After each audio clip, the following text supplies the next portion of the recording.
Alright guys, we're looking at Key Issue 1 of Chapter 4. This is over folk and pop culture. So the things that you need to get out of this first page are that there's a difference between folk and pop culture, okay? Folk culture is going to be smaller, more like less diverse groups, whereas popular culture is going to be like specific to large groups of people all over the world. Okay, so like popular music, popular sports, and we'll get into all those here in just a second. But what you need to see right now is that there's a difference between a habit and a custom. Right, a habit is something that a single person does.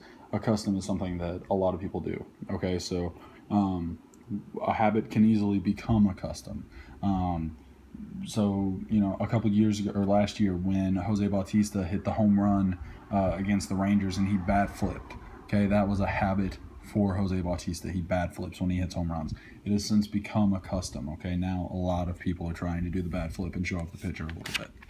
All right, then we look at these things with folk and pop culture. We look at origin, diffusion, and distribution, okay? Origin uses that word hearth that we've used before, okay? A hearth is just basically where something begins. It is the origin of that thing, okay? And so the hearth for like popular culture could have multiple hearths, okay? Whereas folk culture is typically going to be in a single place. Then we look at the diffusion of it. Okay, again, because we had multiple hearths for popular culture, it's going to spread a lot more quickly, and it's going to use hierarchical diffusion.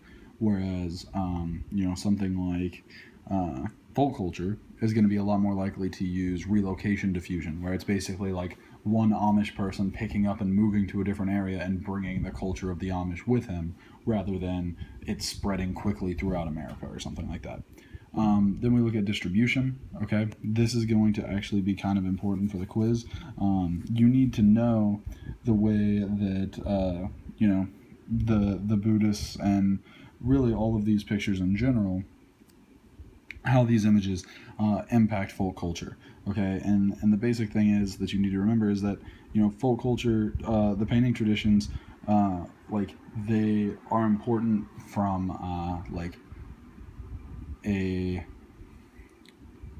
an agricultural standpoint. Okay, so the things that are available to the people, that's what they're going to paint.